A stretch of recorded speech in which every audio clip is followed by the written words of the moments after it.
Monsieur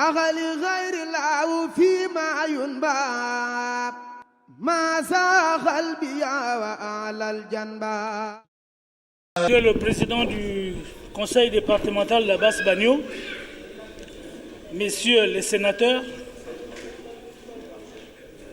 messieurs les chefs de quartier et notables de la commune de Mayumba, chers invités, monsieur le président de l'ONG Renaissance Espoir, mesdames et messieurs les responsables des administrations déconcertées, mesdames et messieurs les pèlerins, chers invités, mesdames et messieurs, c'est avec une joie renouvelée que je prends la parole ce jour en ma qualité de maire de la commune de Mayumba, dans le cadre de la 4e édition 2022 du pèlerinage de la confrérie des Mourides sur le thème Intégration. Cet événement qui se veut annuel, après 2 ans d'interruption due à la pandémie Covid-19, pour souhaiter une cordiale bienvenue aux Mourides venus du Sénégal et de la diaspora.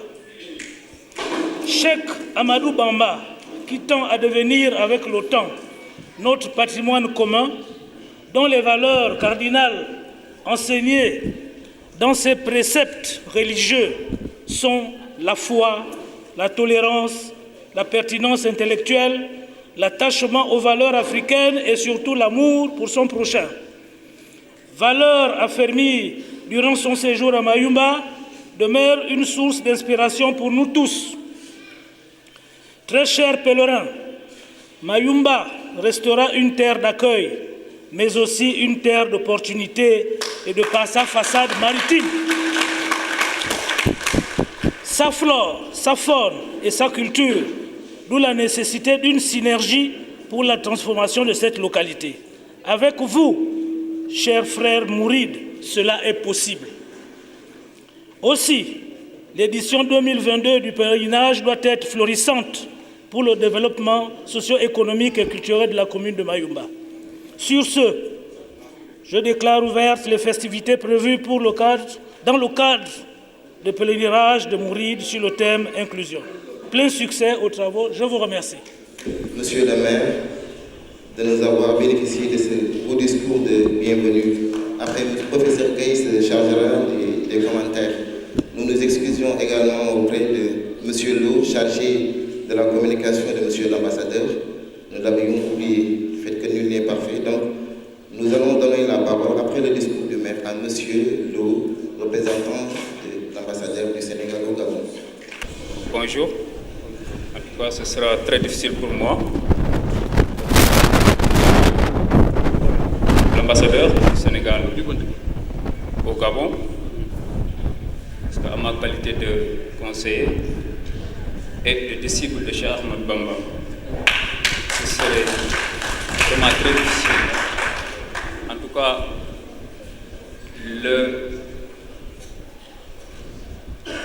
l'émotion en tant que disciple risque de prendre le dessus, mais je vais essayer quand même. Tout d'abord, je vais remercier, comme nous l'avons l'habitude de le dire, Jërëjëf Serigne Touba. Jërëjëf Serigne Touba. Jërëjëf Serigne Touba. Parce que c'est grâce à lui, grâce au Cheikh, que nous sommes ici. Il a déjà scellé un lien éternel entre le Gabon et le Sénégal.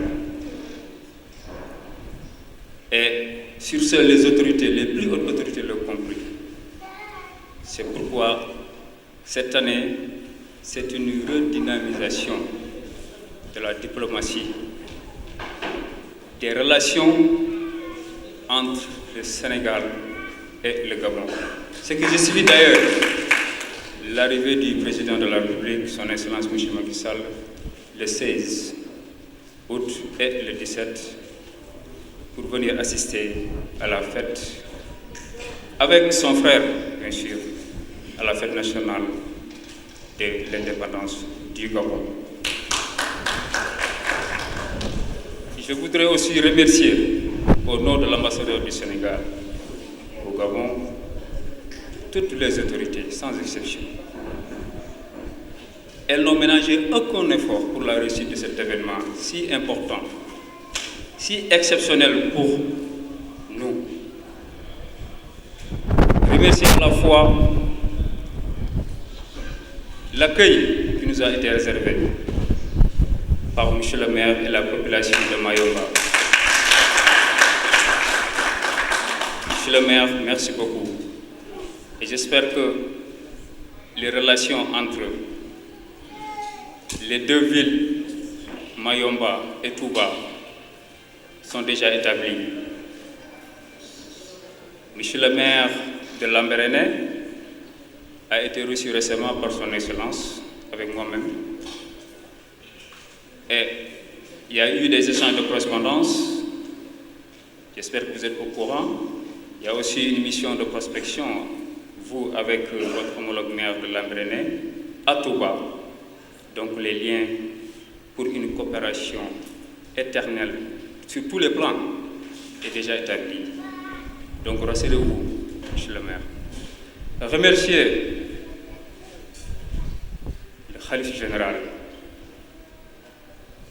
du Mouride, Cheikh Al-Muntakha Mbacké, et ses représentants ici présents. Serigne bi, priez pour nous. Priez pour la réussite de l'excellence des relations qui existent entre les deux pays. Et ça, c'est grâce au Cheikh encore. Jërëjëf Serigne Touba. Merci beaucoup. li rabbin xafoorin xatmaan li sanba wa anni nafa iblisu fil bahri ma yumba. mbokk yi fi teew ci turu Serigne Kosso Mbacké mi nga xam ni moo fi teewal Sëñ Muntaxa yàlla na fi yàgg te wér. ñi ngi sant bu baax a baax teewaayam fii ak délégation bu mag bi mu àndal bu yaatu ñu mën cee tudd rek ndax kàddu gi ñu jox gàtt li ci des professeur Gaye dina ci dellu si waaye Serigne Khadim Mbacké doon ab jarbaatam ànd ak moom ànd na ak Serigne Moustapha soxna Bali yebal na fi délégation boo xam ni ñëw na fi tamit ngir jàppale si organisation bi fii ci Mayumba. ñu wax ni karawaanu Mayumba bi nga xam ni ñun ci suñu tur Cheikh Mbeng nga xam ni coordinateur lañ ci liggéey bi ànd ko ak taalibe yi Gabon yépp ñi ngi sant monsieur le maire bi nga xam ni moom mooy Georges Pontalier nga xam ni jëfam moom ñi mu àndal ñépp digganteem ak yoonu murit jëf ju rëy la ju yaatu dégg nañ léegi ci intervenant yi ni ñu waxee ak demam Touba te lépp jaare ci Sëñ Kosso mi nga xam ni recevoir na ko fii ci mairie bi 2019 mu invité ko Touba kon ci loolu ñu ngi ciy sant maire bi ak jëf yoo xam ni mi ngi koy jëf moom ñi mu àndal moo xam député maire bi la moo xam le sénateur bi nga xam mi ngi nii jàkkaarloog ñun muy sénateur Mayumba xam naa ni yooyu yëpp professeur Gaye dina ci dikkaat waaye ñoom bëgg nañ ci seen teewaay ñu àndandoo ak karawaan bi àndandoo ak ñiy jàppale karawaan bi ci Sénégal ak fépp ñu mel ni ambassadeur du Sénégal bi nga xam ne yebal na fi professeur Alogo ak professeur Gaye ñu jógee Dakar ñëw di ñu ci xelal di ñu jàppale ànd ko ak ñun ngir li nga xam ni bëgg nañ koo liggéey ci liggéey Sëñ Touba fii ci ay projet te xam naa soxna maam Assa Bousso dina ci dellu si ngir leeral ko ngir loolu lépp mën a jàpp ni mën a am réewum Gabon nag digganteem ak réewum Sénégal histoire bu yàgg la waaye li ko gën a dëgëral mooy l'islam ji nga xam ni borom réew mi nee na Sëñ Touba moo ko indi fii ci suufus Gabon bu ko defee ne kon mbokki taalibe yi ci taxawaay ci takku ci am pas-pas ndax xam nañ ni ci atum 2000 mayoon nañ suuf soo xam ni ci ñun la yeexee ba dañ ko waroon a jëfe ñu ko ñoom mu bokk seeni jàmbat kon ñi ngi wax fu taalibe yi ne taxawaayu karawaan bi nga xam ni projet bi li ko porté mooy ONG bu tudd Renaissance de l'espoir Sëñ Fall bu sa amaloon ko mooy lépp loo xam ni amoon nañ ko ci espoir bu ñu waroon a taxawal ñu sukkandiku ci kayit yoo xam ni dinañ ko amal équipe bi dinañ ko amal ànd ko ak àddina bépp wasalaamaaleykum wa rahmatullahi taala wa barakaatu.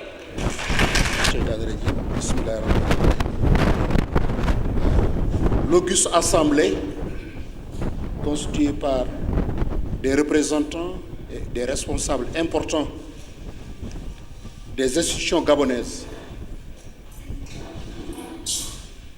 sous le ndigal du khalife général des Mourides Cheikh Mountakha Bassirou Mbacké yàlla na fi yàgg te wér, sous la présidence de notre délégation venue du Sénégal, à sa tête son excellence Serigne Mame Thierno Mbacké Di Kosso, accompagné d'illustres petits-fils et des membres de la famille de Cheikhoul Khadim, parmi lesquels Serigne Khadim Mbacké, parmi lesquels Serigne Moustapha, mais parmi lesquels Serigne Fallou Bousso Tamba, parmi lesquels l'imam de la mosquée de Libreville,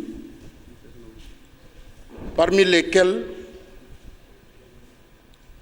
des responsables de la famille de Serigne Fallou Bousso et de sa femme, son épouse, Sokhna Diarra Bousso, les deux fondateurs de cette caravane, les gens qui ont été à la base de l'ONG qui porte cette caravane aujourd'hui, avec M. Chambeng qui a parlé. Les deux ne sont pas parmi nous. Je demanderai à la salle de proférer 1 minute de silence et de prière pour ces deux personnes-là qui ont été à la base de tout ce que nous vivons. 1 minute de silence d'abord.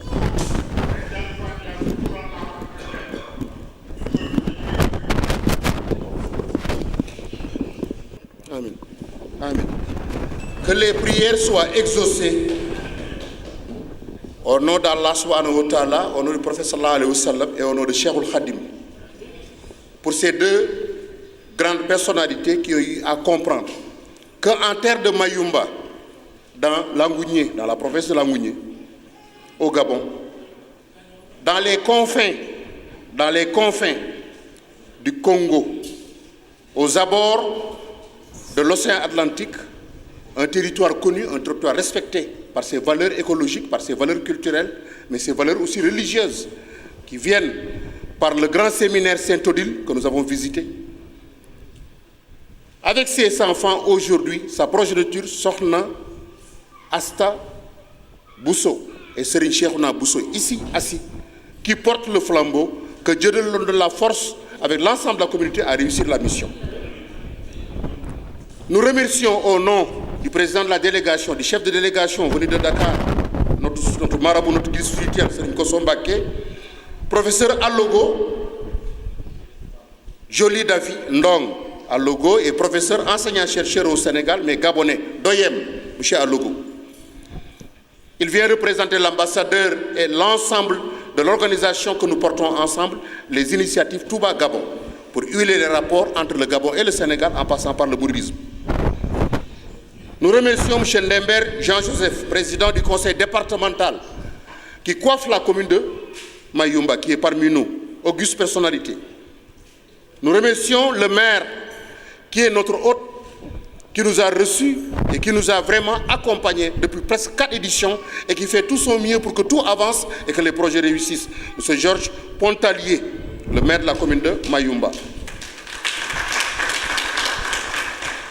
En son nom, nous demandons à notre représentant, notre président, et au nom du khalife général des Mourides, de formuler des prières spéciales pour la réussite de sa mission, pour sa santé, sa longévité, avec son conseil départemental, avec son conseil territorial, son préfet, son gouverneur, mais avec son président de la République et l'ensemble du gouvernement.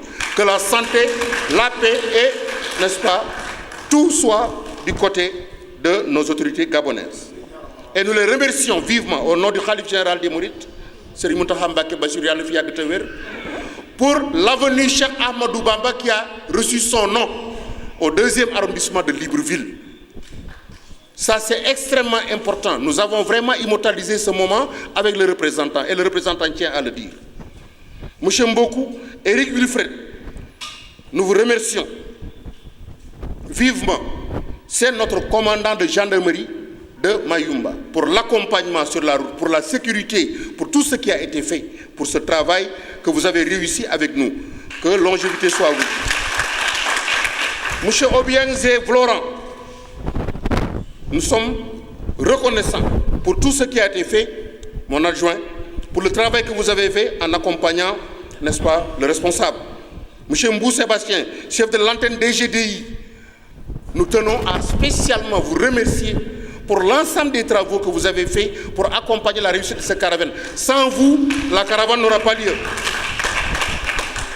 Nous remercions vivement M. Nkouroula Patrick, le commandant marinier.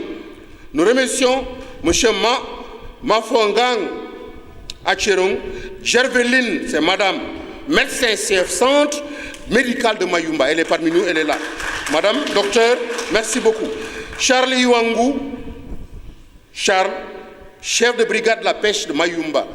Vous recevez les salutations du ministre de la Pêche, du directeur des pêches maritimes et aussi de tous nos amis Ousmane Ndiaye et Feu Oumou Khairi et sa famille que vous connaissez au Sénégal et l'ensemble des gens de l'école de pêche de Dakar. Nous remercions M. Jean-Valère Mboumba, le conseiller départemental au sein du conseil départemental. Mamas Wangvungu Lionel, président de l'association Ban Babouale. L'ensemble des autorités qui sont présents, M. Cheikh Mbeng et l'ensemble de la caravane, l'ensemble du comité de pilotage d'organisation vous remercie et vous salue et respecte ce que vous avez fait, l'accompagnement et votre présence. Cheikh Mbeng, qui était là, qui est le coordonnateur général de ce que nous avons fait comme caravane depuis presque la 4e édition aujourd'hui, a dit une phrase en arabe. Il faut que je revienne sur la phrase en arabe, je ne vais pas aller plus loin et je le dirai en français. Cheikhoul Khadim a dit clairement, ça c'est pas nous qui l'avons dit, c'est lui qui l'a dit, notre saint homme. Yassara li al-muna la dal liberweli, man khadali ma khaba an kulla wali. C'est lui qui l'a dit. Le Seigneur qui m'a fait grâce de ce qui était caché aux autres saints m'a facilité la réalisation de mes vœux à Libreville. Il a dit Libreville d'abord.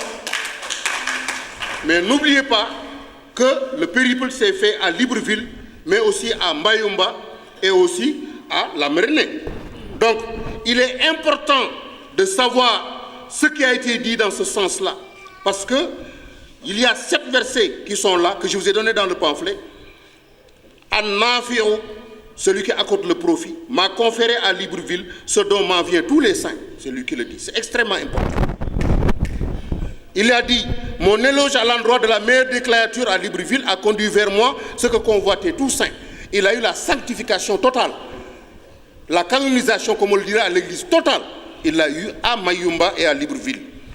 Allah a conduit vers moi ce dont tous saints couraient derrière grâce à l'éloge que j'ai dédié à la meilleure des créatures. Mais il a dit une chose, j'ai eu un mal à Mayumba. Un mal de cœur, un mal spirituel. Sahali khayri lahu fi Mayumba, ma saha khalbiya wa akhla janba. À Mayumba, Dieu a levé ce qui me faisait mal au cœur. Il n'a jamais mal au cœur. C'est parce que les gens lui ont fait mal qu'il a eu mal pour Dieu, pour sa mosquée.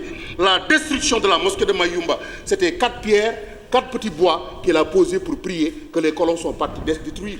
Et il était fâché contre les colons, non pas contre eux, mais par l'acte qu'ils ont fait pour cette maison de Dieu qu'il avait érigée avec ses 4 bâtons. Et là, nous rappelons que nous sommes en terre de Mayumba, le premier port en eau profonde qui va arriver au Gabon. Les deux voies qui vont arriver par la voie la plus rapide et jusqu'au TGV avec un aéroport international. Et nous voulons accompagner le maire à ce que l'espace dans lequel nous sommes aujourd'hui à Saint-Odile soit un espace qui est dédié à Cheikhoul Khadim avec une grande mosquée mouride, avec un grand centre islamique, avec un grand centre de santé pour que Mayumba profite de ces infrastructures-là pour attirer un tourisme culturel. Touba avait commencé avec 10 000 personnes. Aujourd'hui, Touba a des millions de personnes. Et avec presque 6 millions de personnes, Touba aujourd'hui fait chaque année minimum, je vous dis minimum, 350 milliards de francs CFA d'argent qui circule dans la ville à cause de ce Magal-là. Si Mayumba est organisé et que le maire est avec nous et que les autorités sont avec nous et que tout est accepté sous le ndigal du Khalif général des Mourides qu'il a déjà donné son action, Mayumba peut faire chaque année minimum 500 milliards de francs CFA. Jërëjëf Serigne Touba. Jërëjëf Serigne Touba. Jërëjëf Serigne Touba. Nous remercions le bon Dieu, Serigne Cheikh Mbeng vous remercie pour l'ensemble des actes qui avaient été posés. Vous remercie pour l'accueil, remerciez la DGDI, remercier l'ensemble du gouvernement, remercier la gendarmerie nationale. Sans lui, on ne pourra pas se déplacer sur les routes. Et les gens nous ont accompagnés, nous ont facilité. Remercier le service médical pour l'accompagnement au niveau de la santé. Remercier le peuple gabonais pour lequel nous prions pour son salut, pour son développement et pour sa paix. C'est ce que Cheikh Mbengue avait dit. Je vous remercie. Tout d'abord, je commence par présenter nos chaleureuses et distinguées salutations au maire de la commune de Mayumba. Et nous remercions le maire pour cet accueil toujours aussi chaleureux que nous recevons et pour l'accompagnement depuis le début de la matérialisation de ce projet dans cette ville. Nous remercions aussi notre guide dépêché par le Khalif général de Mouride, Seigne Thierno Mbacké Bachir, et sa délégation, ainsi que toute la communauté qui a fait le déplacement jusqu'ici et qui continue de le faire et que nous espérons accueillir année après année pour ce pèlerinage.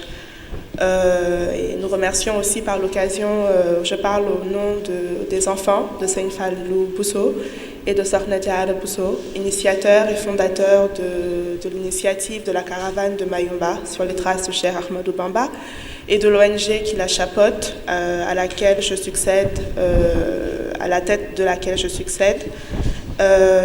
Une occasion pour nous de pouvoir adresser aux autorités locales ainsi à nos autorités de Touba et à toute la communauté mouride au Gabon, unifiés et ensemble, qui matérialisons à cette occasion la vision de Serigne Fallilou Bousso, pour qui ça a toujours été son cheval de Troie et son plus grand désir. Et aujourd'hui, de venir appeler vraiment la communauté dans toute son entièreté, pas seulement la communauté mouride ou la communauté gabonaise, parce que l'histoire entre le Sénégal et le Gabon est profondément ancrée dans nos deux cultures et dans nos deux religions, mais vraiment de préserver Cheikh Ahmadou Bamba comme notre héritage à tous, en tant que Noirs et en tant qu'Africains. Et d'appeler vraiment toute la communauté à collaborer et à participer, à matérialiser la vision de ses fondateurs au travers de projets qui avaient déjà été initiés, comme le disait tout de suite le professeur Gaye, la mosquée de Mayumba et le centre islamique que nous souhaitons mettre en place, le centre islamique Sokhna Diarra Bousso. L'idée, c'est vraiment de pouvoir magnifier tout le travail qui avait été ici, parce que sans Mayumba, il n'y aurait pas eu de Touba. Et il n'est que raison pour nous, les enfants de ces fondateurs, de répondre et de respecter notre double devoir de mémoire, tout d'abord envers notre aïeul, Serigne Touba, Seigne Cheikh Ahmadou Bamba, mais aussi à la suite de nos parents qui nous laissent à la charge de collaborer avec leur communauté à matérialiser ce beau projet. Donc c'était juste pour nous l'occasion de nous présenter devant vous et de vous le dire en personne. Je parle au nom de tous mes frères et de toutes mes sœurs, et je vous remercie pour tout le soutien que vous nous avez montré jusqu'alors, et en espérant que c'est un soutien qui restera indéfectible à travers le temps. Merci beaucoup. أعوذ بالله من الشيطان الرجيم بسم الله الرحمن الرحيم الحمد لله رب العالمين والصلاة والسلام على الهادي الأمين سيدنا ومولانا محمد المكين وعلى آله وصحبه ذوي الرضوان والتمكين السلام عليكم ورحمة الله تعالى وبركاته. mbokk yi fi teew yépp ci seeni tur ak seeni sant maa ngi leen di nuyu bu baax a baax bàyyiwuma kenn, waaye maa ngi tàmbalee nag ci ki nga xam ne moo nu dalal tey fii ci dëkk bi, waaye dalal nu fii ci barab bi ñu taxaw di meeru Mayumba di Georges voilà Fontalier waaw. ñu ngi koy nuyu bu baax di ko sant bu baax di ko gërëm ci dalal gi mu dalal fii, di nuyu itam ñi mu àndal ci ay député ak ay sénateur ak mboolem ñi nga xam ne ñoo ànd ak ñoom ci dëkk bi. ñu ngi leen di nuyu bu baax di leen sant bu baax di leen gërëm. noo ngi nuyu représentant de son excellence monsieur l'ambassadeur du Sénégal monsieur Ndiaga Lo moom mi nga xam ne moom dalal ci Gabon keroog bi ñu ñëwee moom jël si aéroport bi ànd ak ñun accompagné ba ku nekk dugg sa néeg ci ndigal ambassadeur bi kon ñu ngi leen di boole ak cant ak ngërëm bu baax a baax di sant mboolem ñu ngi ko àddal di nuyu bu baax itam sama mbokk yi ma fekk nga xam ne dañoo taaral jotaay bi ba nga xam ne bu ma ñëwutoon taxaw fi ma taxawee kenn ku ne ci ñoom mën na fee taxaw te dana mat li mu war a mat mën na maa sax gétti te loolu laa gën a yaakaar ci ñoom maa ngi leen di nuyu ñoom ñëpp bàyyiwuma kenn jotaay bi rafet na couleur lañ ko bu baax a baax man nga jot li maire mu ko wax. L'émissaire du Khalife général des Mourides, Cheikh Mountakha Bachir Mbacké yàlla fi yàgg te wér, qui est son père, il est le fils aîné du Khalife général des Mourides actuel. En son nom, transmet des remerciements les plus solennels, les plus chaleureux, les plus cordiaux vers le maire de la commune de Lambaréné, de Mayumba, qui est le président du conseil municipal, avec l'ensemble de son conseil municipal et l'ensemble des conseillers et des élus avec lui. Mais aussi les députés sénateurs et les chefs de service et directeurs régionaux et les responsables officiers de la gendarmerie nationale et des autres services de la DGD et autres qui sont présents et qui ont accompagné ce travail. Mais sans oublier aussi de remercier et d'encourager et de féliciter l'ensemble de sa propre famille qu'il a trouvé sur place et qui ont donné une couleur de gaieté, une couleur de respect, d'honnêteté et d'ouverture et de collaboration à cet événement. Mais sans oublier aussi l'ensemble des membres de la caravane, les talibés et tous les gens qui sont présents aujourd'hui dans cette salle-là pour avoir honoré de votre présence cette caravane, l'édition 2022, avec lui. Il prie pour vous, pour votre bonne santé et pour votre longévité.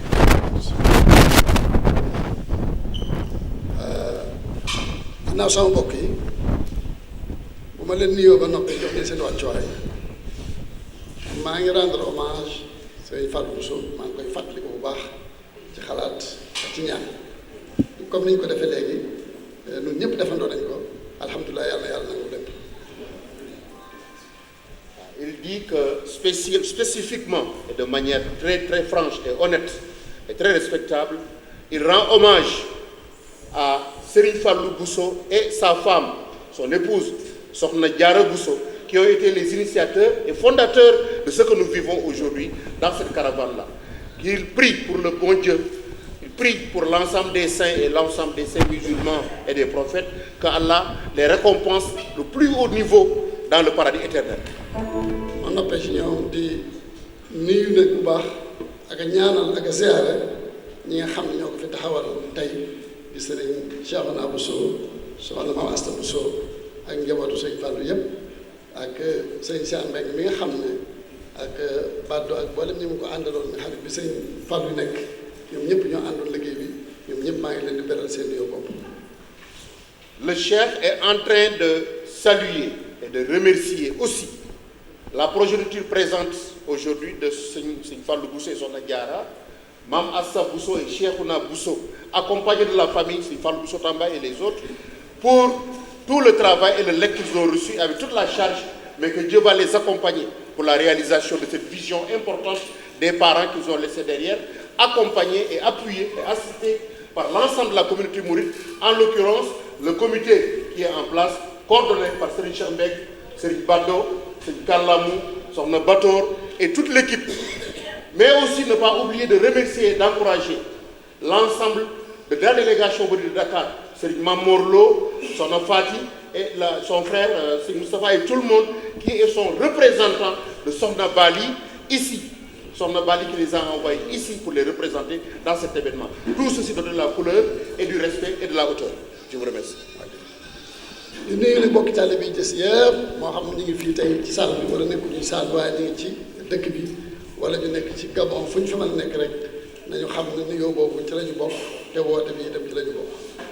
Alors, pour ne pas aller trop loin, donc mettre l'ensemble des responsables qui sont là, l'ensemble des pèlerins, l'ensemble des invités qui sont parmi nous, dans le même ordre d'idée, dans les salutations les plus cordiales, les plus chaleureuses et les prières de santé, de longévité et de succès. loolu noppee ma jàll ma dellusiwaat nag ci maire bi nga xam ne moom tey bi ñu fi ñëwee en 2019 ci karawaan boobu dalaloon nañu fële ca biir dëkk ba ca mairie ba wala ci benn place boo xam ne moom moom dalal waxtaan ak ñun waxtaan bu rafet yaatal nu lool wax itam ay initiative yu mu bëggoon a jël ci karawaan bi ak taxawaay moom ci fas yéene taxaw te loolu lépp yàlla dogal na mottali na ko. Il tient à insister et à réaffirmer vraiment sa reconnaissance envers M. Pontagnier, le maire de la commune. D'abord, depuis l'édition 2019, avec la très belle réception et très respectueuse réception qu'il a reçue en tant que chef de délégation, et tout l'honneur qu'il a eu de partager avec vous dans la solennité, l'accueil, le respect et la fraternité.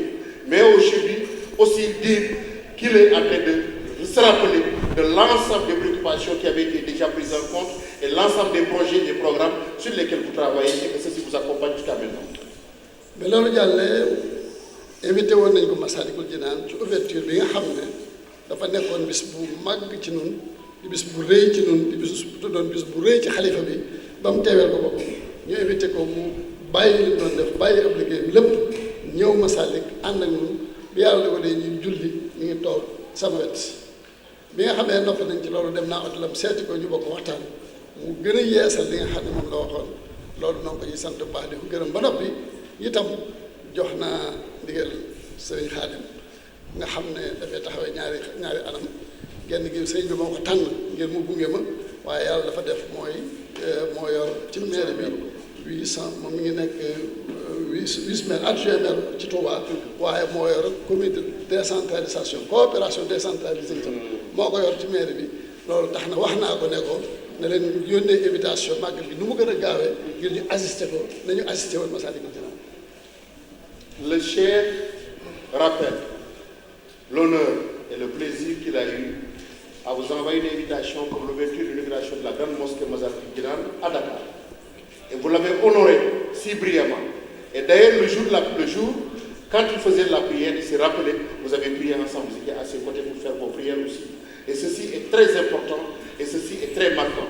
Et que aussi, il vous a retrouvé dans votre hôtel, vous avez échangé sur l'ensemble des projets qui avaient été discutés ici à Mayumba, et vous avez réaffirmé, reconsolidé et vraiment pris en compte l'ensemble des préoccupations qui étaient déjà signalées.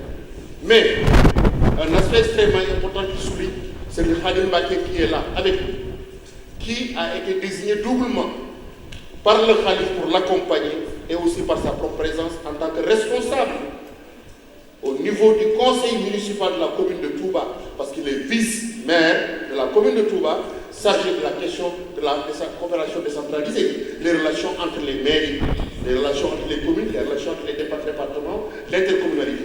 Donc c'est quelqu'un qui vous tend la main et il va vous préparer une invitation officielle et solennelle que vous allez recevoir pour le Magal de Touba prévu au mois de septembre. Et qu'il va le faire en urgence parce que c'est très important que vous veniez voir la famille Mouride, que vous veniez voir le Khalif et que vous veniez chez vous pour qu'on vous accueille dans les bonnes conditions.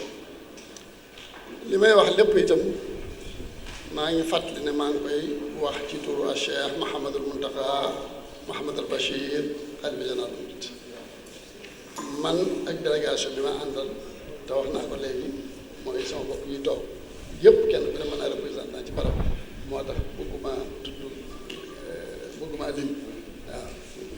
Il dit que tout ce qu'il est en train de dire, il ne fait que répéter de manière exacte ce qu'il a reçu comme consigne du Khalif général des Mourides, Serigne Mountakha Bassirou Mbacké Yàlla fi yàgg te wér, notre guide spirituel son père qu'il a envoyé à Mayumba dans cette délégation avec l'ensemble des gens qui l'accompagnent. Et il ne va pas les citer, mais il sait que tous les gens qui sont dans sa délégation, ils portent le message du Khalif et c'est le message du Khalif qu'il traduit littéralement avec vous, sans aucun jambage, sans aucune augmentation ou prolifération. Il reste uniquement à ça. maa ngi beral jigéen ñi itam seen cantu bopp xëy na ñu ngi ci biir liggéey bi saa su nekk waaye nag du tee ñu sant beral leen seen cantu bopp ak seen ngërëmal bopp ci cantu jigéen ñooñu nga xam ne jigéen ñi membre daayira bi lañu ak membre comité d'organisation bi lañu dañ koy doon maa ngi leen ci sant bu baax leen ci gërëm ndax taxawaay bi rafet na waaye di occasionné wu itam di sant jigéen ñi meeru Mayumba ñi nga xam ne jox nañ sëñ bi benn cadeau boo xam ne ñu ngi ko jox xalifa général de Mouride muy cadeau boo xam ne dañ ci wane dañ ci niroole li nga xam ne moom lañ bëgg mu am te mooy simulage entre Mayumba ak Touba nga xam ne moom lañ ci bind moom itam incha allah daañu leen ko tegal ci loxol sëñ bi gannaaw buñ ci invité sëñ bi daañu ci am mbégte mu toll incha allah. Alors, il est en train de dire deux choses extrêmement importantes. La première, c'est qu'il remercie et qu'il prie solennellement pour la longévité et pour vraiment le succès à l'ensemble des femmes qui travaillent dans la caravane Mayumba, pour leur bravoure, leur courage et leur abnégation. Mais sans oublier aussi, en deuxième position, l'ensemble des femmes de Mayumba qui, par le maire, ont transmis un cadeau avec un vœu pieux du jumelage entre les deux grandes villes saintes, ces deux villes saintes, la ville sainte de Mayumba et la ville sainte de Touba.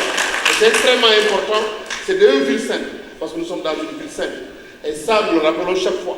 Nous sommes en terre sainte et nous pensons que le jumelage entre les deux villes de Mayumba et de Touba sera dans la sainteté de l'élu, sera dans la sainteté, n'est-ce pas, divine.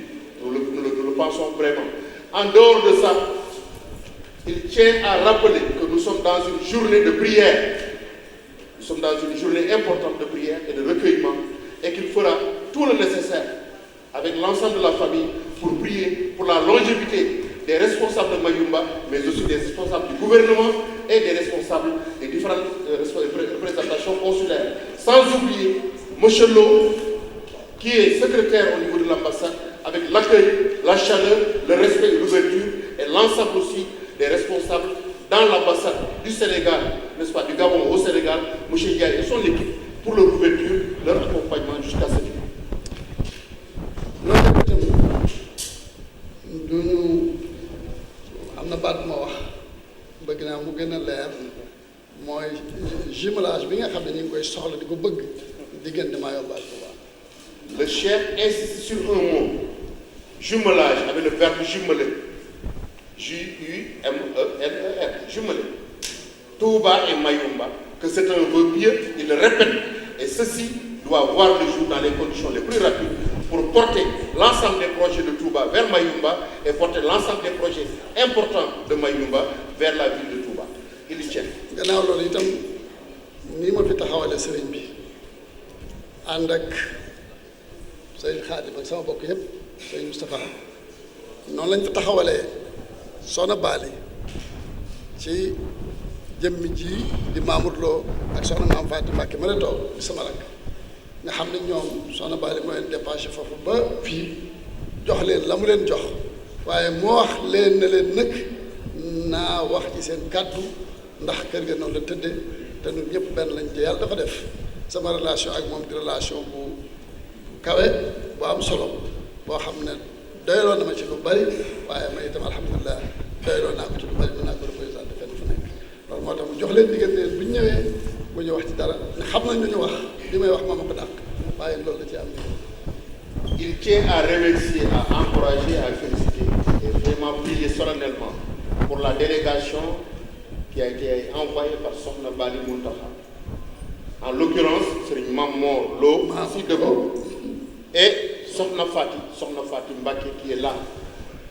Et dire que cette délégation sont venus ici en tant que représentants de la marraine, mais que l'ensemble des responsabilités, les échanges, les discussions, de la même manière qu'il a porté la présidence de la délégation pour le khalife général avec sa délégation, de la même manière, Sokhna Bali a demandé à ce qu'il parle à sa place, en son nom, en lieu et place, au nom de la même famille dans laquelle lui il est l'aîné, et que les gens l'acceptent et que les gens lui donnent le devoir de porter l'ensemble, parce que c'est comme ça que la famille fonctionne chez Serigne Mountakha et chez Serigne Touba.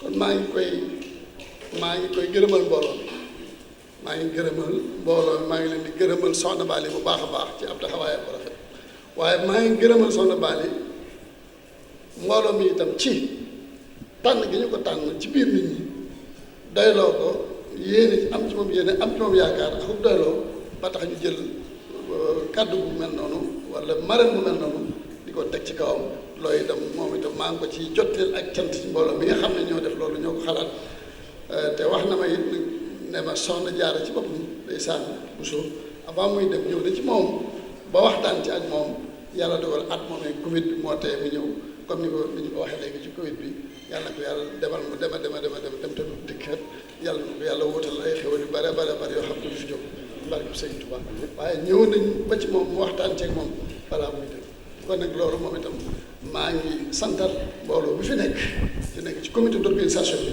maa ngi leen di santal soxna Ba di leen ko gërëmal bu baax waaye soxna Ba maa ngi gërëmal mbooloo bi itam bu baax a baax kon ñu xam ne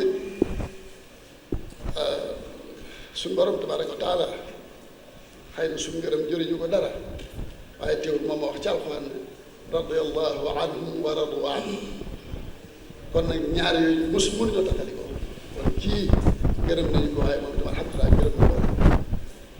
Le chef tient à dire que conformément au Coran, le remerciement et la reconnaissance est double, elle est bipolaire. Il tient à remercier au nom de Sokhna Bally et sa délégation l'ensemble du comité de pilotage et d'organisation et l'ensemble des gens de la caravane qui l'ont choisi comme marraine. Mais aussi, il tient à remercier l'ensemble du comité de pilotage et d'organisation de la caravane pour le choix porté sur Sokhna Bally. Donc vice-versa, les remerciements sont quelque chose qui sont reconnus dans les deux sens. Il remercie pour Sokhna Bally, mais il remercie aussi pour les responsables de la caravane pour le choix porté sur elle.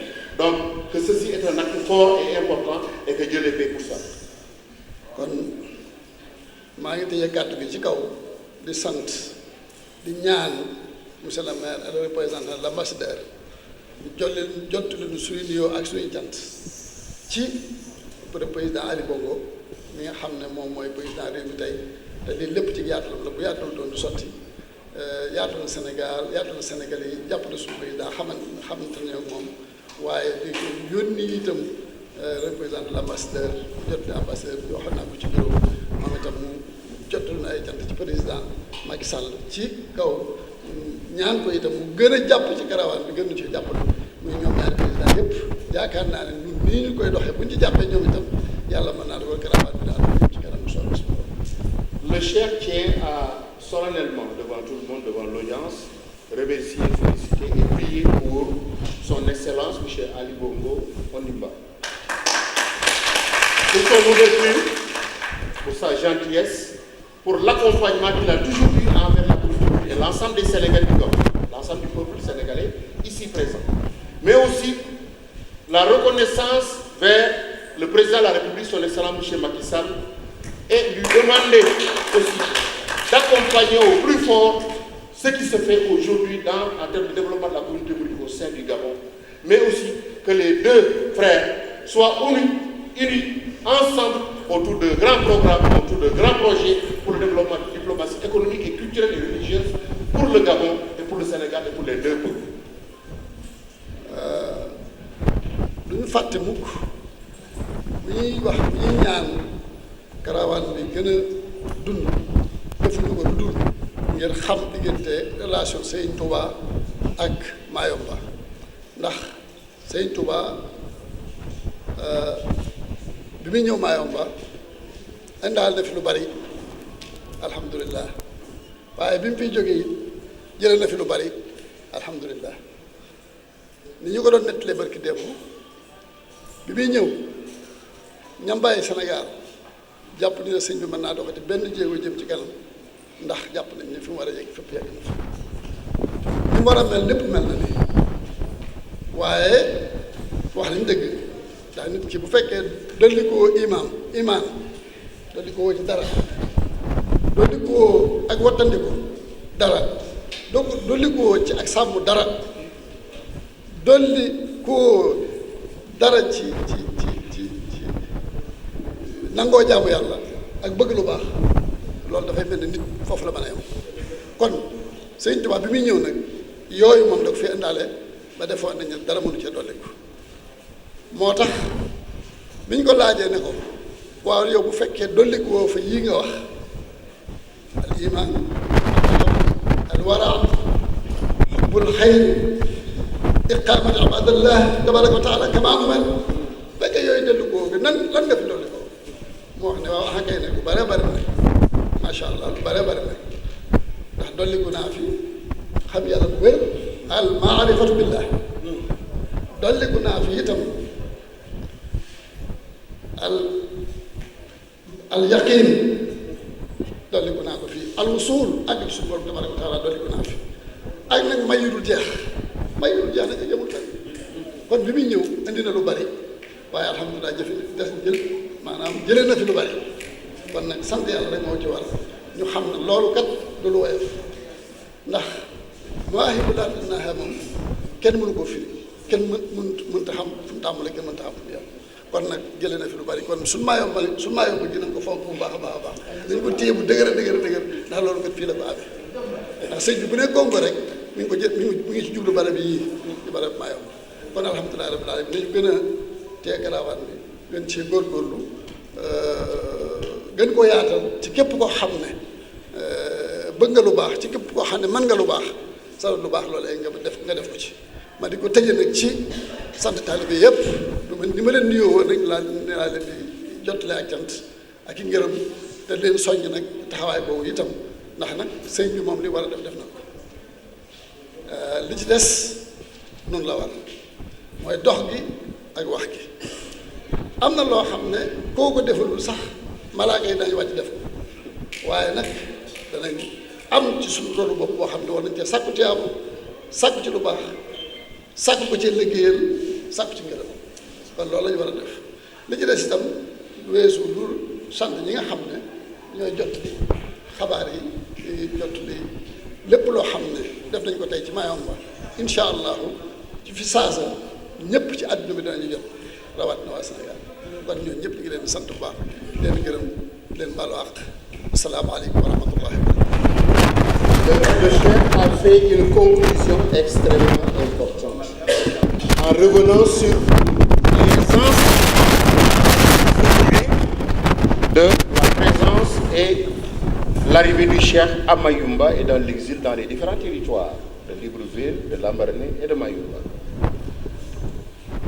Quand les gens lui posaient la question au Cheikh Ahmadou Bamba, pourquoi vous allez dans cet exil, sachant que vous n'allez pas vous augmenter quelque part, vous n'allez pas vous bonifier quelque part, vous n'allez pas changer, parce que vous avez déjà acquis la sainteté même avant de quitter. C'est ce que la famille lui a demandé. Il a répondu ainsi: je vais amener quelque chose là-bas, à l'Ihsan, à l'Iman, à l'Islam, je vais amener toutes les forces théologiques islamiques et les principes religieux dans le respect, l'honnêteté, la santé, le respect de soi, le respect des autres, l'interculturalité, l'ouverture, le dialogue entre les religions. Le dialogue entre les religions. Nous sommes à Mayumba, il ne faut pas l'oublier. À Saint-Odile, il était là pendant 5 ans. Il n'a jamais fait du mal à l'Église. L'Église ne lui a jamais fait du mal. Il dit: respectez votre religion, je respecte la mienne. Ce sont les Français qui sont partis détruire ces 4 bouts de bois là où il priait. Mais lui n'a jamais touché quelqu'un. Et dans ce respect, il a dit, il y a une acquisition de 3 éléments fondamentaux que le Cheikh a dit et sur lesquels il faut revenir. Ma'rifatou billah, al-wusul et ilmul yaqin, la connaissance de la vérité intrinsèque, la vraie vérité. Pas la vérité avec petit V, la vérité avec grand V. Ilmul yaqin. Al-wusul, l'acceptation et la révérence continue de l'excellence dans les principes de l'islam et de la sunna musulmane. Al-Ma'rifatou billah, la connaissance réelle, la quintessence de la connaissance réelle de Dieu. C'est là que je me suis fait une créature qui a compris l'existence divine à son sommet. Et c'est là qu'il parlait à la mer de Mayumba, l'océan, les vagues de 4 mètres qui tombaient, et qui sont toujours comme ça d'ailleurs, en diminuant un peu. Les vagues sont tombées, il a dit aux vagues: tombez doucement. Non pas parce que vous tombez, parce que vous pensez que vous avez la force. Tombez doucement. Vous êtes des créatures comme moi, une créature de Dieu. Donc tombez doucement et faites attention. Et la mer s'est calmée. Cette mer-là, elle est en eau profonde. Du point de vue océanique, elle se trouve dans les mers les plus houleuses du continent, mais elle s'est calmée parce que Cheikh Touba lui a parlé. Nous sommes très heureux, et le Cheikh le dit. Le Cheikh le dit, il le rappelle. l'ensemble des bienfaits que les saints n'avaient pas, que les saints cherchaient à travers les territoires islamiques, indiens, orientaux et tout, lui, il l'a eu jusqu'à ce que ça soit au comble des choses. Parce que quand l'autre lui a enlevé ses 4 bâtons, il s'est réconforté disant que Dieu m'a dit, dans mon caïbou, dans le cachet, que j'ai 2 grandes mosquées, la mosquée de Touba et la mosquée de Diourbel. Maintenant, moi, j'ajoute quelque chose. La mosquée de Touba et la mosquée de Diourbel est l'ensemble des mosquées mourides à travers le monde. Dans Massalikul Jinan, l'ensemble des mosquées sont pour lui, parce qu'il s'est battu pour l'avoir. Il est au sommet de la sainteté. Nous sommes très heureux d'être là. Le chef vous salue et vous donne des prières et vous dit merci beaucoup.